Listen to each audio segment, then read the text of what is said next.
Season 8 of the CSC Challenger Series. I hope you guys are ready. We certainly are. Next week, we get into the action. How about the selection show? The moment you all have been waiting for. Who's going to play who right off the rip in round one? Will Stuart, Sean Green, Nick Dichiria per usual. Well, what do you think, Sean? It's the season where we're going to space, right? And we're going to talk about some stars that we have out there, maybe some potential bright moments and bright matches we got off the gate. And then, of course, we got some aliens. We got some people in there that are freaks of nature, that are the top of the ball game, that are going to be those favorites, especially in Division I. And you know who we're talking about. We don't even have to name names here, but Division II is so close in averages. We have 16 players of the 32 that are averaging over a 4.5. No players averaging over a 4.645. So that tells you just how close those top half averages is. It's anyone's ball game in Division II, like it is every year. It's always fun on those Wednesdays. And then, of course, Monday is just going to be an absolute blast. We got some new faces in there that we're going to talk about as some potential favorites too. And I'm looking forward to that. Nick? Yeah, this is my favorite part of the CSC seasons nowadays is the selection show. If for no other reason than there's documentation of how bad we are at picking matches, but so good at giving opinions about players. That is one of the most exciting times of the year. And I always love watching. I picked Division I champ, baby. Okay, I picked Division I champ. You calm it down. You calm it down over there. It's so exciting to see all the new faces, especially in Division II and Division I, all the new people playing in the field, the aliens, if you will, as you put it, versus seeing who will actually go on to potentially do some title defense. And something that is going to be very interesting to see here as I say, let's waste no more time and get right into the Division II. What do you boys say? Let's do it, baby. Let's do it. Sean, what do we got going on here in our first quarter? Well, first of all, this first quarter is a bloodbath of the top half of the draw here. You got 6 of the 8 players that are averaging above a 4.5. You have 2 players that are facing against each other in this first round, Jacob Brooks and Bradley Bryce, who are averaging a 4.6 plus. And there's only 6 players total that are averaging a 4.6 or above. So you got them right out the gate. Jacob Brooks, a name that you're not really going to recognize as a part of the CSC. Same thing with Bradley Bryce, both top-notch shooters. Jacob's dad played the game for a very long time, Gary, and then, of course, he now has been playing for the CDC for the last 2 years, does Jacob. So looking to get involved here in some soft tip, and he is one of my favorites heading into this, no doubt about it. You look over there, Jeff Burning, Corey Luke, Bob Anderson, Brett Hollanday, that 4 part of the draw, all 4 or 5 averages. Really, any of those 4 guys can make it out of there. Based on experience, I'm going to give it to Brett Hollanday just barely, but he's got some tough tests ahead of him there. You speak of experience here. Bob Anderson, Brett Hollanday, right off. Bob Anderson, what he did last year for Whammo, winning the singles. Granted, it was cricket, but singles title there was very impressive. But overall, actually, it wasn't singles cricket; it was singles 01. My apologies. I was going to say, singles cricket would have been a great thing to switch over here. Yeah, you're right. But you mentioned it, Jacob Brooks, Bradley Bryce. That has the potential to be a really appetizing affair. Will be an appetizing matchup. I know Jacob actually in the process of moving, so will that have a potential factor in there? Will he be settled in? Will he be ready to go? Who knows? But that could be a winner of the overall division number 2 in that first matchup. You just don't know. Yeah, I think that someone from this top quarter here is going to be really battling for a title this year. Whoever makes it through this top quarter, I think, is going to be in prime position to really make an impact on this season. And then we haven't even talked about Larry Keith, who's been playing in Division II and Division I for as long as we've been doing the CSC Challenger Series. And then he's taken on Philly. Mike Segal, Philly, who lives in Pittsburgh, which is always great.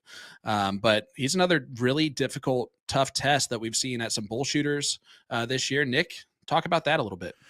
Yeah, honestly, the last 2 weekends I've seen Philly Mike Segal, and this is going to be my craziest thing. That's going to be my pick. I think he comes out of this quarter on top, and I think he potentially goes on the run for Division II this season. He's shown a lot of very promising signs. You take it back 6-8 months ago, he was kind of struggling a little bit, had some personal stuff going on. Well, he's clearly persevered through that, and now is becoming a better and stronger dart player than he was before. But you can't really discredit. I mean, the Bob Anderson, Brett Hollanday, and Jacob Brooks, Bradley Bryce, pretty much any of these matches, even with Jeff and Corey, it's going to be tough to say who's definitively going to take this quarter, but it's fair to say that whoever takes this quarter has a great chance at taking that seat position. And that's just kind of how it shapes up when you have a random draw like this. But Mike Segal, that's going to be my pick. It's going to be a bloodbath, like you guys put it. Some good picks right off the bat here. As this is just the first quarter. Well, let's head into the division number two, second quarter here. My apologies, but right off the rip, Brandon Neal and Jeff Reisberg. I mean, these two here. I mean, Brandon Neal in particular, he's been a person we've seen in the past in this CSC Challenger Series, and he's coming in with a great average, hovered in that top 5 for sure. Circle that one as a name to potentially come up in this quarter. I think even in this half, he could be one that reigns supreme. That's going to be my first. And then you got Jesse Gore, Cody Drager, 2 former really impressive runners in this. I mean, we saw Cody Drager in the early runnings of these seasons. Jesse Gore, he's no slouch. He was in Division I last, and now he's kind of dropped down to this Division II. Going to be a tough competitor. Mitch Burham, another impressive Whammo competitor with Bobby Dees Jr. I mean, once again, this is just not going to be great competitor after great competitor after great competitor in their fields. Yeah, and if we look over at that bottom quarter of the bracket here, you got a name that even Sugar Shane Johnson's jealous of. Sweet Fisher is going to be doing battle. A real old school player who has at times been higher than the average we're seeing here. A new player to the CSC this season, but he is definitely going to be a tough person to play against. And Paul Otto, who's one of the top averages in Division II heading into this season, is always a force to be reckoned with.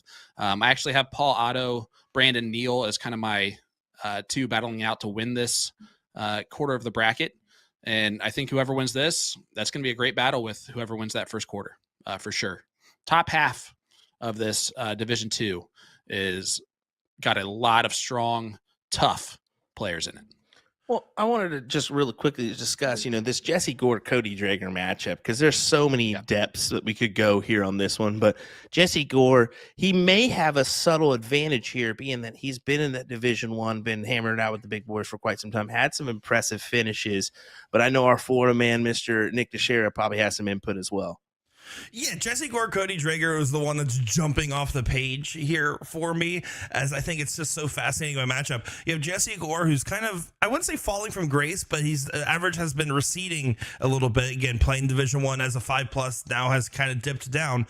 Cody Drager, who fell out of Division II because his average actually dropped. I think he was actually hovering at a 3.8 for a bit, coming back on up, and it now clawed his way back into what is probably one of our most hotly contested Division IIs we've ever seen.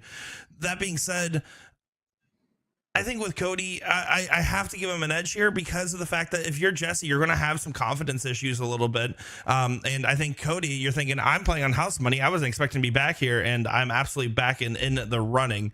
And then besides that, Brandon Neal, I'm going to be honest, probably not going to win his matchup. And I'm only saying this because he invested in a bunch of new commentary gear. He got a new microphone, new fancy setup. Let's be honest, he's ready to transition in there. So giving Jeff the edge. Sorry, Brandon. I said it. And of course, you guys mentioned it with the bottom half matches there. I think overall, I'm going to be watching out for Cody in this one as my dark horse runner for this season. As Sean, what do we have going on here in our third quarter? Yeah, third quarter is looking strong as well. Started right off the rip with Ken Rip taking on Chris Watson. That's going to be a good battle of some great former players in Division II and Division I. It's always going to be a tough test between those two guys. Ryan Sofa, the Sofa King of Wisconsin, taking on Randall Wisnant. Randall's going to be a new player in the CSC Division II, and I know a lot of people know exactly who that is and how strong of a game he has. That one's actually a real tough battle of two 4 or 5 plus averages. And then over on the other side, you got Gabe Steffen, Todd Wigman, which is a great battle and great characters, right? You got Thunder Bunny taking on Gabe, who should be sponsored by Crocs with how much he wears them. Of course, he can wear them during the CSC, but he cannot wear them at TOC, and that has been heartbreaking to his soul. And then, of course, former champion down there, Corey Beck, at the bottom half of this bracket. Will, what stands out to you, buddy?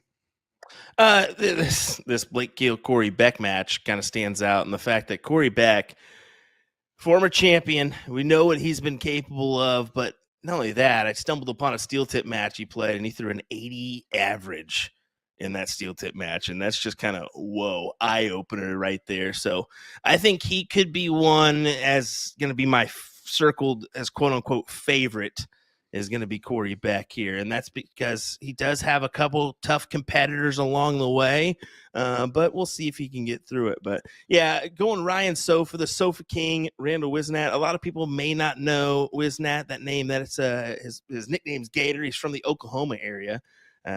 We've seen a couple Oklahoma people, I'm pretty sure in CSC's past and maybe the WCS, but he's definitely one that is going to be a tough competitor, and we're going to see more of those Oklahoma folks join in this CSC, I'm sure, in the next season or two. So by season 2 or season 10, I think we could have upwards of 3. That would be incredible, maybe even 4, because that just shows you how deep that has the potential to run.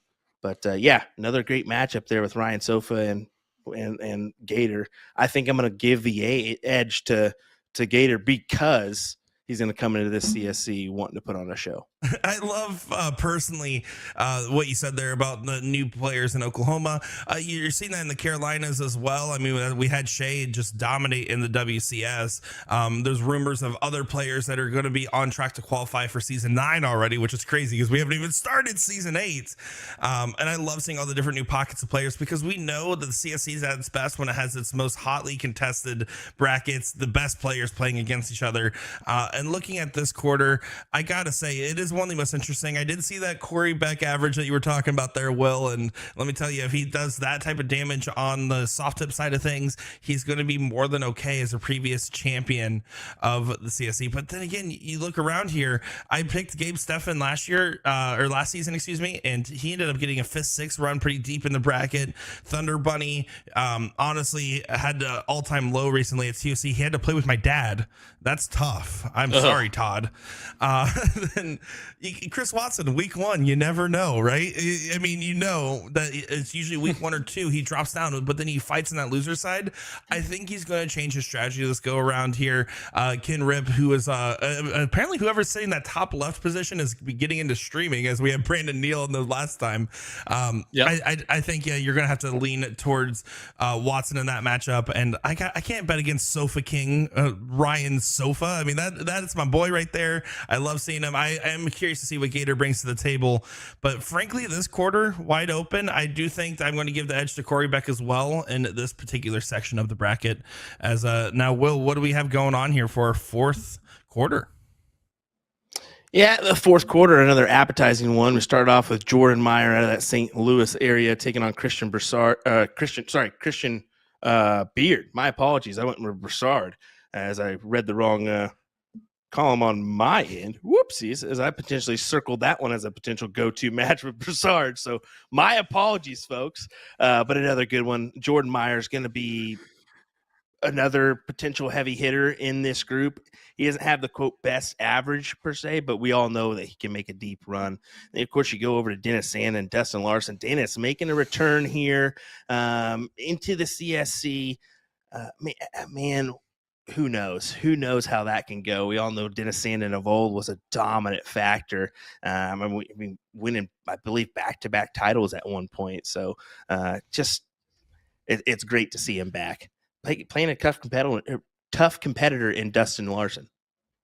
Yeah, Dustin Larson averaging over a 5 or a 4.6. Sorry, not a 5.6. That'd be crazy in Division 2. Over a 4.6 here, heading into this.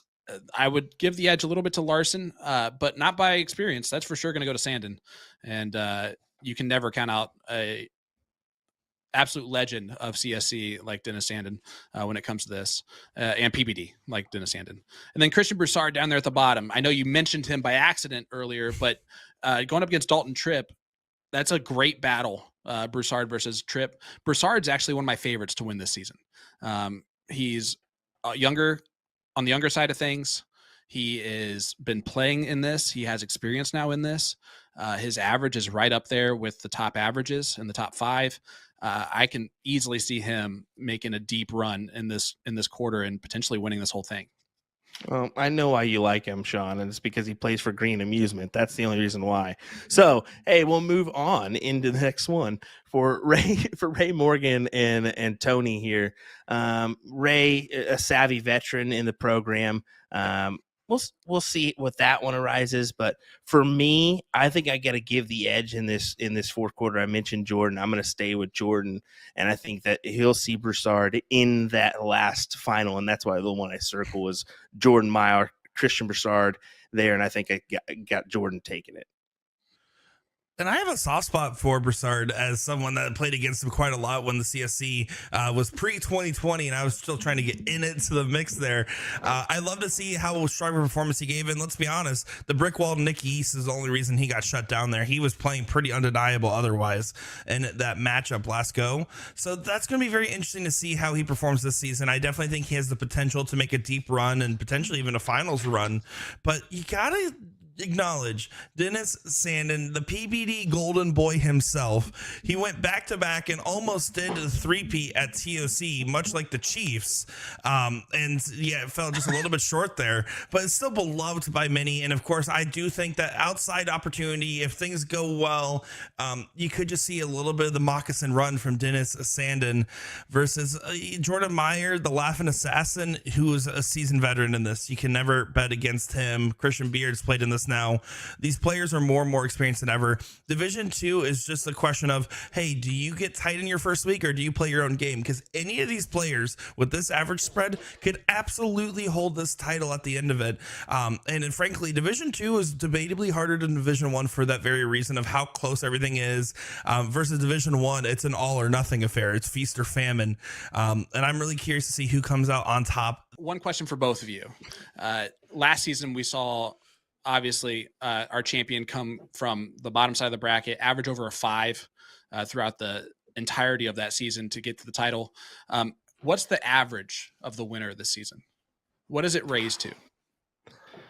That's the question. I mean, our averages are so tight right now. Really, do the averages matter? Not necessarily in this division because they're so tight. I mean, anybody can throw a better average at any given time. That's a tough one. I think we do see the over 5, and possibly that jump to Division 1 in the next season from our winner. I'm not going to go much over 5. I think we're going to see a 502, 503. Maybe is potentially where we see it, but maybe we thread that line with a 495 to 505 range. So I'll give it the 10th. Yeah. I would have to give it a 498 was my gut feeling going into that question there. And it's interesting that you say that, talking about like how high you have to play to get across that finish line in Division 2. Nick Yeast, notably not in Division 2 to defend his title, because he might be in a different division here. Who knows? There's only one other option. It could be anywhere. But and overall, introducing Division 3. No, I'm just kidding. Division 3. That would be insane. No, we can't do that. Sorry. Everyone keeps asking for it. Not going to happen.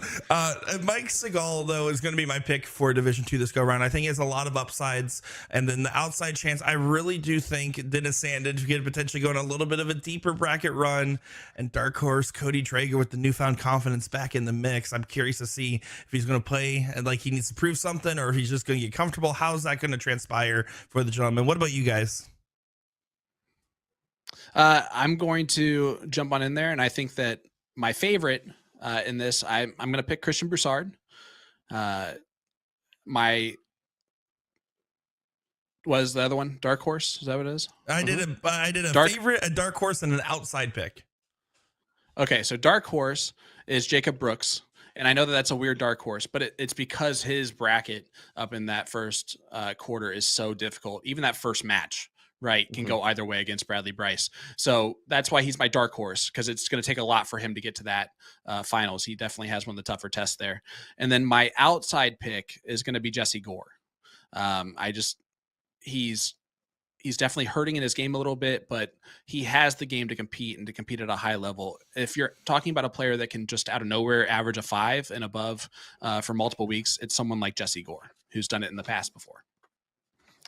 Well, I like your pick of Jacob Brooks. I mean, we've seen what he can do on the steel tip side, and he's going to be a tough competitor if he can get through that first match in Bradley Bryce. So I'm going to go ahead and pick my favorite as Corey Beck. I think he's definitely going to be a front runner here for me. And then, of course, dark horse for me is going to be Brandon Neal. I'll go that route. I think that both of those guys have a great chance of winning, but I mean, all 6 here that have been mentioned, or I guess we're just going to keep on going until we have 24 names that each of us are writing down, because now we've entered in a third name. I'm not going to do that to you guys because that's not right. But anyway, what do you say, folks? We got division number 1. Should we get to it? Are you guys ready for this? We're ready. I hope so, because we got a great first quarter of Division 1, and I mean a bloodbath of a quarter 1 here at the top. You're probably wondering who else is in Division 1 if these are all the names that are here at the top quarter. You got Jake Smith taking on Danny Baggish. You want to talk about an absolute great match out the gate. Kenny Doyle, Mike Carter, 2 guys that are absolutely mainstays in the CSC and have been the entire time.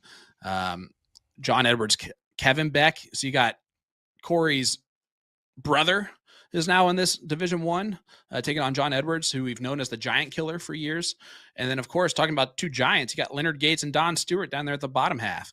I mean, someone that we tend to overlook every season since like season 3 of the CSC is Leonard Gates. And I don't think I can do that this season. If he puts his effort into it, I don't see how he doesn't finish better than he's finished recently in the CSE. And I don't know what's causing that or what it could be. It could be like the fact that he's playing every day and all the time. And it's hard to focus every day, all the time on everything, especially a remote style tournament. But he is one of those guys that I think we don't give enough credit to, even though he's one of the top players in North America. I just think that he stands out to me in this quarter, even though it's a quarter of death pretty much. You're not joking, man. This is a deadly quarter, and I'll start off with Kenny Doyle and Mike Carter. I mean, that one has the potential to be a great back-and-forth battle. We know what Mike can do. We know what Kenny can do with his success in the CSC. But, yeah, I mean, Danny Baggish, he's going to be playing on some emotions. Maybe even that could potentially help him. It could hurt him either way. But he's going to be looking for a good run here in this season. And, yeah, John and Kevin, that's potentially the one that you maybe don't eyeball in this one because it's not the necessarily big name or names here. But, yeah, I think Leonard Gates, he's always going to be there. He's always going to be a favorite. And for me, he's going to come through this quarter, no doubt.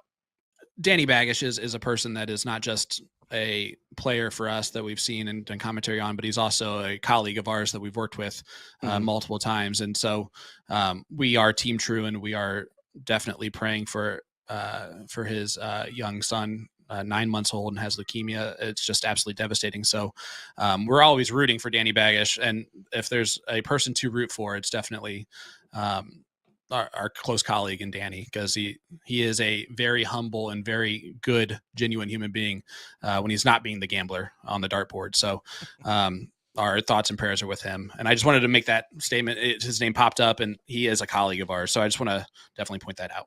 More than fair to say. And of course, with our week 1 matchup actually being Jake Smith, Danny Baggish, at least at the time of this going live, assuming everything goes well with timing and scheduling, if you want to support, there will be links in the chat there to support Danny and Truin, of course. But looking at the section, this is absolutely the first 2 quarters of this are the most interesting quarters of Division 1. I'll say that right now. Doesn't mean after we get through quarter 2 that you guys click off this live stream. Stay here. But I have to go immediately. Leonard Gates, Don Stewart. Leonard Gates is poised to do a deep run. We mentioned it, but Don Stewart, week 1, loves to play spoiler. He loves to just say, "Hi, I'm Don Stewart. Here's my teeth. Here's my darts." And I'm curious to see if that's going to be the case against him and Leonard Gates, because I think Gates likes to get that tone set early on, but sometimes a little bit slow to the come up on his CSC runs, and then ends up just kind of snowballing out of control. Vice versa. Kenny Doyle, Mike Carter is very interesting, just because, again, Super Darts players going up against each other there. And Mike Carter, I would love to see him kind of go on a little bit of run against Kenny. Kenny's made it very clear. He even passed up his invitation last season, if I'm not mistaken. His focus is kind of more in life in general right now and not as much on the dartboard. Of course, I would love to see another run for our season 1 champion, but you got to give the edge to Carter, Baggish, and I'm going to go with Edwards, and I think Stewart might do a little bit of spoiling here. Okay, so, well, if there's one thing that Nick continues to show us is why he's bad at making picks. That was Nick, Leonard. That was Nick. It was definitely Nick, Leonard. Oh, yeah, wait, no, he was bad last time I did that. Oh, no. Yep. All right, let's move into the second quarter here, and it's another good one. We got Brian Bigham, Colin George, Nick East, and Jesse Sherman. Jesse, I believe Iowa player. He's always going to be tough, taking on a really tough Nick East, the defending champion of Division number 2. So he's going to be looking for a good run in, of course, this one. Rick Kinsey, the Juggernaut, going to be playing Wes White. Rick had some phenomenal runs in CSC past, and even at TOC we've seen him make some good ones. Of course, partner up with Leonard Gates is the most recent one in the elite finale. And then who is there? Oh, it's Mike Maloney taking on Ryan Gervais, and what has potential to be a really good matchup. Yeah, Ryan Jarvis is a dark horse of all dark horses. A lefty, a dangerous lefty who can average really high averages. His ceiling is as high as anyone's. His floor is just a little bit lower than some, and that's where Maloney can really pounce on him there. But Mike knows coming out the gate he does not have an easy test against Ryan Jarvis. Nick East, Jesse Sherborne, I'm excited to see how that Sherborne, I'm so sorry. There's no R in there. I'm sure you get that all the time. But I'm excited to see how Nick does. His average is still technically below where he finished last season in Division 2. We'll see if he's still at that same level, because if he's thrown over a 5, that's going to be a good test for him. Of course, Rick Kinsey, the Juggernaut, taking on Wes White, the legend, is always a fun matchup to see. It's a good one. I think that Rick could be poised to make more of a run this year. He's been a little bit quiet the past couple of years in the CSC, and I don't think that he likes being quiet in the CSC. So definitely doesn't like being second fiddle to his son by hand, number, and by average. So he can definitely take care of one of those things. The second thing he's going to have to do by working a lot harder. So we'll see if he can pull that off. But Nick, tell us a little bit more about the Brian Bigham, Colin George match that looks really interesting. Yeah, this match is literally jumping off the sheet, screaming at me, slapping me in the face, saying, pay attention to this one. As Colin George, this last Chicago finale, he ended up going quite the run, knocking down the likes of Alex Spellman and getting into a top 4 run in a very hotly contested bracket, where that final ended up being Leonard Gates and Micah Maloney, by the way, if I'm not mistaken. And then Brian Bigham here, Bubba, I got to be honest, he's been so impressive lately. Every time I've seen him, welcome addition to the running, and I really think people have been calling for Colin to go on the run. People have been calling for Bubba to go on the run. I gotta be honest, Brian last weekend was only losing to one man, and it was Mike Porterfield. So I gotta be honest, I gotta lean towards Bubba in that top match, but I think that if there was a way to watch 2 matches, that would be the match I want to watch. Looking at the rest of the bracket here, Wes White has also been quiet. We talked about Rick Kinsey, previous finalist and a deep run 3rd place match a couple times as well. Wes White, he hasn't really been able to get the results he's wanted to in any of the CSC runs he's done in the last couple go rounds. He's got a couple wins, maybe a mid bracket run, but he hasn't made a deep statement yet. And it depends what Rick brings to the table. But I think that matchup could lead to a little bit more consequence than I think either player is realizing. And then you can't deny Mike Maloney. You can't deny the soft tip online hero of it all, as Maloney is looking to just go ahead and say, hey, Ram, that was really cute that you did that run. Danny, that was cute that you did that run. I want to get back into the mix here. I want to go ahead and get back to holding a title. And I think that really out of this quarter, I think it's going to be potentially a Mike Maloney, Brian Bigham match there. That's going to be a little bit closer than a lot of people are expecting, leaning maybe slightly towards Maloney at the end. But Bubba's going to be my dark horse pick for this go around. Either way, what a scary top half, folks. Yeah. What a scary top half in division number 1. Let's take you to the third quarter. What do you say, Sean? Yeah, excited to bring you this third quarter of action because it's a lot of names that are some are known, some are new, some are those like Division 2 players that have gotten into Division 1 now, and it's a great balance of talent here. You got Tyler Weehee, Cooper Olson, an absolutely fantastic battle that's going to take place between two players that have done battle in the past, and I'm looking forward to that one. Of course, former champ in Division 2, former finalist in Division 2, Daryl Cortez, part of the Stadium crew, taking on Steve Hennings. It's going to be a good battle.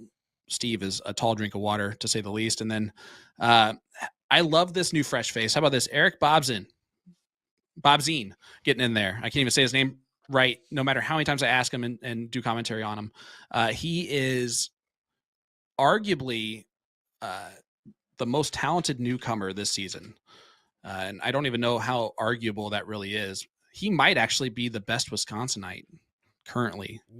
If I need to make that statement, I kind of will. He is on a tear recently, and he has just been kind of the guy.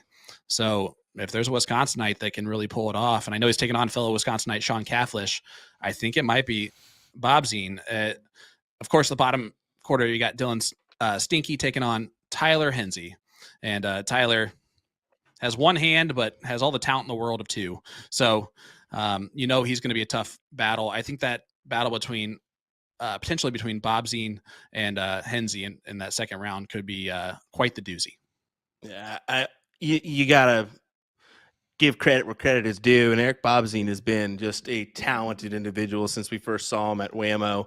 What would it be, 2022, where he earned the nickname 9 Mark Bobzien because he just pulled him out whenever he needed him. And him and Tim Eisner just that's doubles duo. They just put on a show, and I'm really looking forward to seeing how he does here in this one. And of course, a tough competitor in Sean Cafflish, but yeah, you got to circle Eric as possibly getting the edge. But man, you look at that next matchup where he could potentially face Tyler Hensey. No slouching to Dylan here, but I give the edge to Tyler. Just we know what he's been able to do. I'm circling Tyler as a potential runner in this third quarter. Here's the matter of the fact of the situation. If you're Tyler Weehee, Cooper Olson, Daryl Cortez, Steve Hennings, Dylan Steinke, Tyler Hensey, or Sean Cafflish, you are on alert. I'm sorry to say this, but Bobzien is going to win this quarter, and I need any of you 7 to prove me wrong. I think that he is coming in such incredible form. I think he is an incredible threat in this bracket, and I think he's going to thrive in a format like this. And that is, if you were one of those 7 names I just mentioned, again, prove me wrong, because he is going to be tough. And of course, that doesn't mean that any of these other guys couldn't come out on top. That Bobzien Hensey match, potentially really interesting. Cafflish, who is always wearing a hoodie, who is always calm and collected, could definitely put on a 5+ performance like we've seen him do before. But I just don't see another way of this quarter shaping up. Daryl Cortez, who has been fluctuating between Division 1, Division 2. He is a Division 2 finalist who got double dipped by Chris Watson, has done well in a format like this. Weehee, Cooper Olson, experienced in the format now as well. And Tyler Hensey going on some pretty deep runs in his seasons.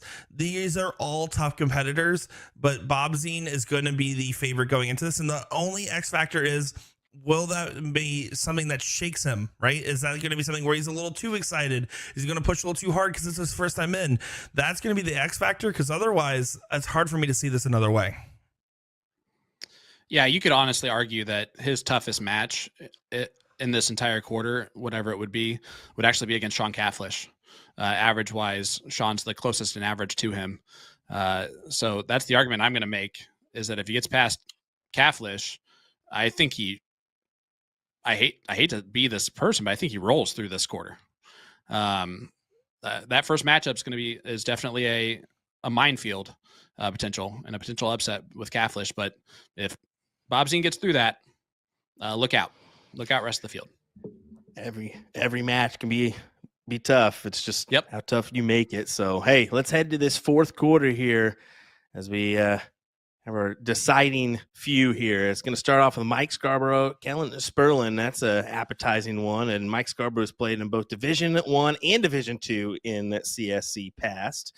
Then you go down to Austin Braswell and Kevin Schmitz. That is, two names we are definitely familiar with in those two. And then a new face, Christopher Champagne, taking on Brandon Kessler. Champion. Okay. So I was wrong on both fronts. You got Don Utz and, your defending champion in Ram Guevara. Geez, what do we have to say here? Listen, I'm going to pull a Nick Dichiria. And I'm going to say, if your name is Mike Scarborough, Kellen Sperlin, Austin Braswell, Kevin Schmitz, Chris Champin, Brandon Kessler, or Don Utz, you are on notice, because not only do I think Ram wins this quarter, I don't know if Ram loses 4 legs in any match in this quarter. Wow. Ram is on a heater, man. There's no denying that. I could see that. And that's a bold statement, but it's a statement that you could get away with. If we're going to make a bold statement once in the show, that's going to be my bold statement. Y'all are on notice. I know y'all can do it. I've seen the talent level there for sure, especially from Kevin Schmitz, Austin Braswell, Scarborough, Kessler, right, is a dominant. Brendan Kessler is definitely the one that I worry the most when I just said that. But Ram beat back-to-back 9-3 in the final last season. It was never close. He dominated that much. I just don't see him slowing down anytime soon. And I think he's going to want to cement his victory last season and make sure that everybody knows it's not a fluke and that he is the favorite and that he should go through and run through this whole thing. And I think that he does. I pick Ram hands down favorite to win this thing again this year. And I think he has a dominant season. Nick, prove me wrong. It's hard to disagree with your statement there. I will say I had a bunch of notes about Austin Braswell, Kevin Schmitz that I remember last season, I was talking about Austin Braswell versus Garrett Rakowski. He called me a jinx and has never let it go since. So go Kevin. And on the other side of the affair here, the one thing that would put a hole in your Ram Guevara theory is Mike Scarborough has been known to win matches where he is playing some crazy strategy, where he is poking holes in players by doing some crazy timings.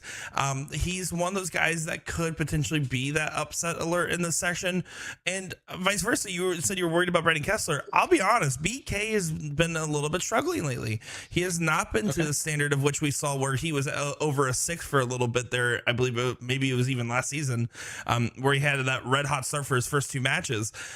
We haven't seen that number out of him in a little bit now, and I'm curious to see what version of him shows up.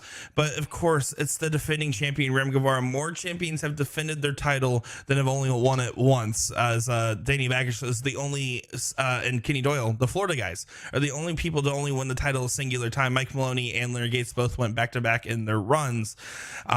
So you have to favor Ram. And the way we shaped up quarter 3, quarter 4 is Ram Guevara versus Bob Zine in that matchup when the quarters meet. And it's hard to see a different line, but that's why we play every match, because every go around, there's someone that comes out flat, there's someone that comes out red hot, and it could just as well be any of these players. If you're in Division 1, you are a top tier talent. You get held to that pro standard. If you're in Division 2, you're in that I'm about to be a pro, or I am a pro and I'm just having a little bit of a recession. But if you're in Division 1, I'm sorry, you get held to that standard. And Ram Guevara has been proven to be that standard. And if you can't beat the Ram Guevara standard, you can't win Division 1. That's my take. I think that's your best take so far. This is it's absolutely insane what we've got lined up for you. Just to kind of double down here, we potentially have a Danny Baggish, Leonard Gates top 8 matchup on the winner's side, and that could lead into the winner playing Mike Maloney potentially, and the winner of that squared away with Ram in the King of the Hill match. I don't know. That's just how it kind of lines up with your big names, big averages per se. You guys have already said kind of Ram doubling down on that one. I circled his name as well, and it's tough for me to say dark horse on this one, but I'll give 2 favorites, and that's going to be Leonard Gates and Ram Guevara. I think they're going to meet in that Hill match, and no matter what, those 2 are going to meet in the final is my take on it. Sorry to say, everybody. I mean, that's just how I feel. And you're allowed to feel the way that you feel, man. You really are. I'm just letting you know. You feel your way. You feel your feels. All right. Oh man, I'll never stop you from being your sensitive self. I'll tell you what. This turned into a therapy session real quick, boys. Well, all right. I am also picking Ram to win. It's hard not to. I don't know why you're cutting me off. I literally started speaking a while ago. Gosh. And my second favorite is actually going to be Bobsy. And the reason why I'm picking him is because I see a clear path to that spot. If somehow he gets past Ram or that happens, then anything can really go.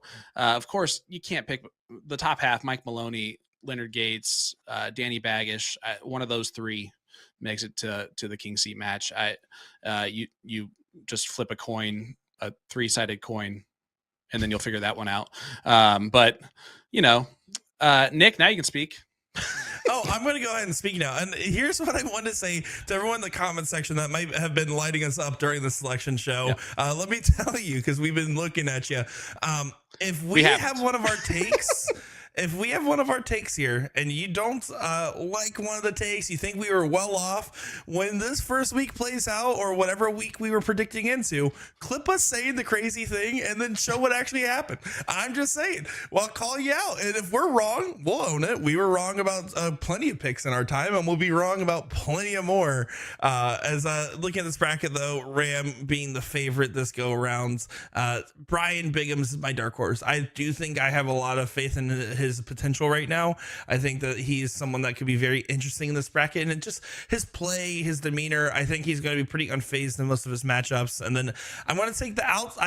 This is crazy to say after our pedestal we were just on, but Bobsy's my outside, and I say that only just because of the fact that he has to potentially play Ram once the quarters merge there, and I do lean towards Ram in that matchup. I feel like you just repeated what I said in the second half there, but that's okay. You're allowed to. I'm going to give a bold take from Division 2, and you guys were really hard set on Corey Beck and all that, and I love Corey. Don't get me wrong. I have him getting upset by Blake Keel in the first round. Ooh, okay. Ooh, got the statement.